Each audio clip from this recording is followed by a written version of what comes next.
साथियों, नज़र में एक बार फिर आप सबका स्वागत है।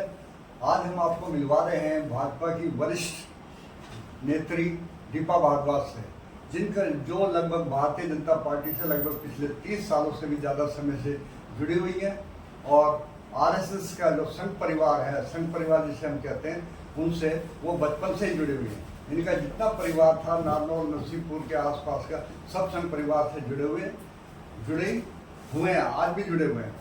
और पूर्व मंत्री कैलाश जी उनके परिवार से ये संबंधित रखती है। एक तो बेटी लगती है, रिश्ते चाचा में उनकी बेटी लगती है। तो दीपा भारद्वाज जी का जो संघर्ष रहा वो लगभग पिछले 30-32 सालों का रहा, जिसके बारे में आप सबको पता लगेगा कि भाई उन्होंने कैसे संघर्ष करा और कैसी कैसी परिस्थितियों में अपने आप को बनाए रखा। तो सबसे पहले दीपा जी, हम आपसे जानना चाहेंगे कि आप संघ परिवार से जुड़े हुए हैं, तो क्या आपने कभी सोचा था कि मुझे निकट भविष्य में राजनीति में आना है? सर्वप्रथम मैं आज गुरु पूर्णिमा के इस पावन पर्व पर नगर की पूरी टीम और रेवाड़ी के क्षेत्रवासियों को अपना नमन करती हूँ, अभिनंदन करती हूँ। ये तो देशभक्ति की भावना शुरू से ही हमारे परिवार के लोगों में भरी हुई थी कि हमें देश के लिए कुछ करना है। भारत है तो हम सब हैं, राष्ट्र है तो हम हैं। स्कूल में भी यही पढ़ाया जाता था कि चंदन है इस देश की माटी, तपोभूमि हर ग्राम है। तो ये भावना बचपन से ही थी कि देश के लिए कुछ करें। और भारतीय जनता पार्टी एक ऐसी पार्टी थी जिस परिवार से मैं बिलोंग करती हूँ, चाचा जी इसमें शुरू से रहे, कैलाश चंद्र शर्मा जी। तो उनको हम देखते थे किस तरीके से रामविलास जी भी आते रहते थे, संघ परिवार के कांतिलाल सैनी जी भी आते रहते थे परिवार में, तो हम उनको देखते थे। वो देश के लिए, चाहे कांग्रेस का राज था उन दिनों, लेकिन जब उनकी हम बातें सुनते थे तो दिल में एक आवाज़ निकलती थी कि हमें भी देश के लिए कुछ करना है। उन्हीं बातों पे बस जज्बा था और इस परिवार से में जो हमें शिक्षा दीक्षा मिली उसके अनुसार पार्टी मैंने ज्वाइन की। अभी तक जो 1992 से भारतीय जनता पार्टी से जुड़े रहे, इस दौरान पिछले लगभग ये 30-32 सालों में आपने मतलब कौन कौन से पद, किस किस पद पे आप रहे हैं भारतीय जनता पार्टी के? सबसे पहले तो मेरे को महिला मोर्चे का महामंत्री बनाया गया, फिर अध्यक्ष बनाया गया, उसके बाद प्रदेश में सचिव बनाया, प्रदेश में ही प्रदेश महिला मोर्चे के उपाध्यक्ष बनाया। फिर भारद्वाज की तबीयत थोड़ी खराब रहने लगी तो फिर जिले में ही पालीवाल जी के टाइम जिले में उपाध्यक्ष का कार्यभार संभाला। उसके बाद अमित शाह जी ने मेरे को CRWC में इंडिपेंडेंट डायरेक्टर बनाया, भारत सरकार का उसमें काम किया।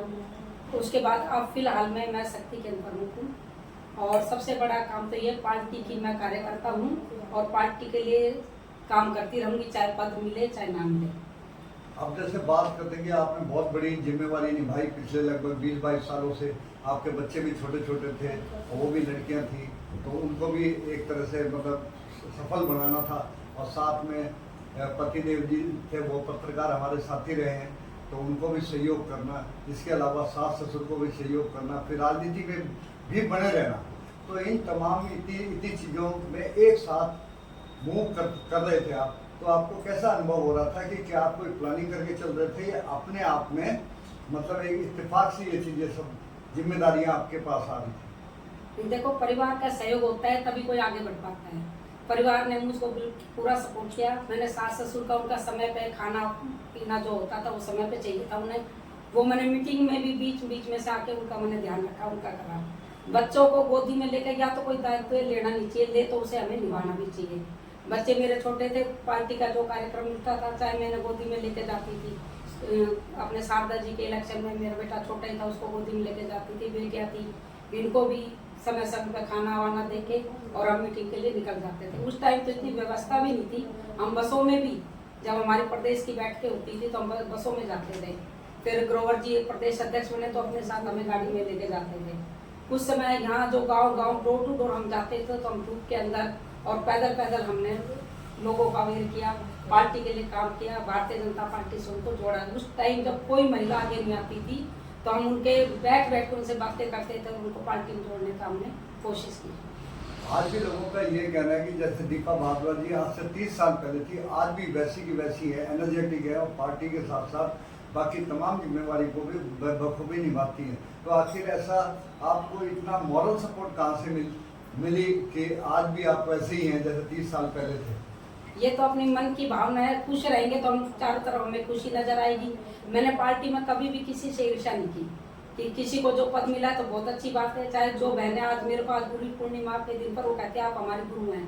जैसे सुमन चौहान जी का मैसेज आया, स्वीटी चौहान का आया, और बहुत सी महिलाएं वो बार बार कहते हैं कि आप हमारे गुरु, आप हमें उंगली पकड़ के पार्टी में लेकर आए हैं। तो मेरा यही रहा कि हमारी बहनें आगे बढ़े, क्योंकि यही बात हमें ऊपर से सीखने को मिलती थी। सुषमा जी जब भाषण देती जब भी करती तो हमें यही बताती थी हमें बहनों को आगे कैसे लाना है। तो मैं अपना दायित्व और बड़ी खुशी से निभाती हूँ, और जब बहन आगे बढ़ती है तो मुझे बड़ी खुशी होती है कि चलो हम किसी के लिए तो हम बने जो हमारा हाथ पकड़ कर ऊपर चढ़ रही है। तो अब जैसे जब हम बात करते हैं कि भाई उस टाइम पे जब भारतीय जनता पार्टी का कोई आधार नहीं था, 1996 की हम बात करते हैं, जब शारदा देवी और कर्नल राम सिंह को टिकट मिली थी, उनको विधानसभा की मिली थी शारदा जी को, और कर्नल राम सिंह को थी वो लोकसभा की मिली थी। उस वक्त भारतीय जनता पार्टी एक तरह से कोई मतलब ज़्यादा जन आधार वाली पार्टी नहीं थी, और जो आपको कंपेयर किया जाता तो आपके समय की जो नेत्री थी, जैसे रेखा चौहान हो गई, शशि यादव हो गई, तो आप उस समय के हैं जो आप फिलहाल अब भी जो भारतीय जनता पार्टी में जुड़े हुए हैं। तो आपने इन 30 सालों के अंदर क्या अनुभव करा, जबकि उस वक्त भारतीय जनता पार्टी का कोई आधार नहीं था, ना ग्राउंड था, हर जगह कांग्रेस का दबदबा था। आज भारतीय जनता पार्टी का एक अच्छा आधार है, और सरकार भी उनकी है, चाहे केंद्र की सरकार की बात करें चाहे प्रदेश की सरकार की बात करें। तो जब कोई चीज़ सफलता होती है तो उसमें जुड़ने वालों की कमी नहीं होती, लेकिन उस वक्त तो भारतीय जनता पार्टी का कोई न था। क्या आपको लगा कि निकट भविष्य में भारतीय जनता पार्टी को भी सरकार बना पाएगी? बिल्कुल पवन जी, ये बता दूं मैं, उस टाइम बड़ा संघर्ष करना पड़ा हमें। शारदा जी को लेकर जब हम घूमते थे तो लोग ये कहते थे कि बड़ी वोट तो हम आपको दे देंगे लेकिन छोटी नहीं देंगे। तो बड़ी मन में एक वो होती थी कि कभी हमारा भी विधायक बनेगा, कभी हमारी भी सरकार आएगी। लेकिन ये पूरा विश्वास था कि एक दिन तो हम सत्ता में जरूर आएंगे, हम देश में भी आएंगे और प्रदेश में भी आएंगे। रही बात और महिलाओं की, वो अलग अलग पार्टियों से थी, उस टाइम उन पार्टियों का वर्चस्व था, लेकिन भारतीय जनता पार्टी की महिलाएं हमारे से बहुत कम जुड़ पाती थी। फिर भी हम अपने परिवार की महिलाओं को लेके उनके साथ लगे रहते थे, और पार्टी के लिए हर पर शारदा जी के साथ लगे रहे। फिर सुधा जी आई, सुधा जी को साथ साथ लेके हम घर से ही हमने उनको बुलाया, झंडा दिया, रामविलास जी ये सब बैठे हुए थे, मीटिंग ली उस टाइम। और मेरी ड्यूटी लगी कि आपको बहन जी के साथ ही रहना है। और जैसे मेरा बेटा उस टाइम 2 साल का ही था, मैं गोदी में ले लेके उसको भी संभालती थी, और अपनी पार्टी के जो कार्यक्रम थे उनको भी मैं पूर्ण रूप से करती थी। अब जैसे कि हमें पता है कि भाई आपके जो पतिदेव थे जयनारायण भारद्वाज जी, उनको लगभग 4 साल गुजरे हो गए, तो उसके बाद आपकी जिम्मेवारी और भी परिवार के प्रति बड़ी होगी, लेकिन फिर भी उसके बाद भी आप भारतीय जनता पार्टी में बरकरार है, तो इस बारे में क्या कहना चाहेंगे? उनका यही था, उन्होंने जो मेरे को संस्थाओं में भी डाला। मैं अपनी बहुत सी सामाजिक संस्थाओं से जुड़ी हुई हूँ। लायनेस क्लब की भी मैं चार्टर प्रेसिडेंट हूँ, उसके भी हमने देश विदेश तक भी अपना कार्य किया, और फर्स्ट प्राइज हम लेके आते थे। मैं या तो कोई काम करती नहीं हूँ, अगर जिम्मेवारी ली है तो उसको पूर्ण रूप से निभाती हूँ, पूरा जज्बा पूरे होश के साथ उसको मैं करती हूँ। और भारद्वाज जी का यही था कि आपको आगे बढ़ते रहना है, परिवार को भी देखना है, और आपने जो अधूरे काम है उनको पूरे करना है। तो उनकी शुभकामनाएं और उनकी इच्छाएं मैं पूरी जरूर करूँगी, और वो मेरे अभी भी मेरे साथ है। मुझे ऐसा लगता है वही मेरे को प्रेरित करते हैं। इस बारे में बहुत कम लोगों को पता है कि एक आप अच्छे कोरियोग्राफर हैं, और आपकी जो तीनों बेटियां हैं उनको भी आपने अच्छा मतलब डांस वगैरह और ये चीज़ों में काफ़ी मेहनत कराई है, और उनमें कामयाबी भी लगभग तीनों बच्चियों को मिली हुई है। तो इस बारे में आप क्या कहना चाहेंगे? ये सब तो आप सबकी नचाने में भी महारत है आपको? बिल्कुल, ये मेरा शौक रहा है। मेरे को पढ़ना, बुक्स पढ़ना इसका, और नृत्य कला में मैंने अपना भी एक संस्था प्ले स्कूल भी चलाया है, बच्चों से मेरे को खूब लगाव है। तो आज उन सबकी दुआएं रेवाड़ी वासियों की जो है वो मुझे बहुत आज भी चाहते हैं कि अभी भी बाल भवन में भी मैं आजीवन सदस्य बनी हुई हूँ, और जब अपने एक फाउंडेशन आशाना फाउंडेशन उसको भी मैं चला रही हूँ। उसमें जो भी काम होते हैं मैं उनको लेकर चलती हूँ, और महिलाओं को जोड़ती रहती हूँ इसमें अपने साथ। और बच्चों का तो देखो आप सबकी मैं कहूँगी आपकी दुआएं ही हैं जो मेरे बच्चे इतनी ऊंची उस पर गए हैं। इन्होंने गवर्नमेंट कॉलेज अपना गुड़गांव था उसको A ग्रेड कराया। पहली बच्ची थी अपने हरियाणा से जो परेड में चली, 26 जनवरी के परेड में चली थी वो, उसके कॉलेज के मैडम इतनी खुश हुई कि हमारा कॉलेज A ग्रेड हुआ। मेरी एक बेटी है जिसने सितार वादन म्यूजिक से है, वो उसने एमफिल किया है। वो भी बड़े अच्छे अपना सांस्कृतिक डांस वांस सिखाती रहती है। कथक का उसने किया हुआ है, डिप्लोमा ले रखा है और एमफिल म्यूजिक से किया है उसने। तो उसकी वजह से उसने सितार में भी उसका गिनीज बुक में भी नाम दर्ज है। और उनके कॉलेज की जो अध्यापिका है उन पर गर्व करती हैं बच्चों पे कि किस तरह से उनको रोल नंबर मिला, बोर्ड पे उनका नाम है। तो हमें भी बड़ी खुशी होती है कि बच्चे इस लायक बने। तीसरी बेटी नीरू है, इसने भी छोटी सी उम्र में ही 3 साल से देख रहा हूँ। हाँ। स्टेज पे पहली बार देखा था जब 3 साल की थी। तो ये छोटी सी थी, जब से ही मैंने बच्चों को प्रेरित करती रही कि अपने सेल्फ डिपेंड बनो। क्योंकि मेरी जो पढ़ाई थी मैंने बड़े संघर्ष के साथ अपना, मेरे 17 साल की जब मेरी शादी हो गई थी तो बाद में मैंने पहले परिवार देखा, उसके बाद मैंने अपना पढ़ाई जारी रखी, +2 किया, फिर मैंने ग्रेजुएशन कंप्लीट की अपनी, उसके बाद एनटीटी की और साथ साथ और भी बहुत से काम जो संस्था के लिए करने चाहिए वो मैंने किए। तो आपने अब आप राजनीतिक भविष्य आपको क्या नजर आ रहा है आने वाले समय में कि भाई राजनीति में आप कहाँ तक जा सकते हैं और क्या आपकी एम्बिशन है कि मुझे वहाँ तक पहुँचना बहुत जरूरी है, इस बारे में आप क्या कहेंगे? मेरा तो यही इच्छा है कि मैं अपने रेवाड़ी के लिए और हरियाणा के लिए कुछ कर जाऊं।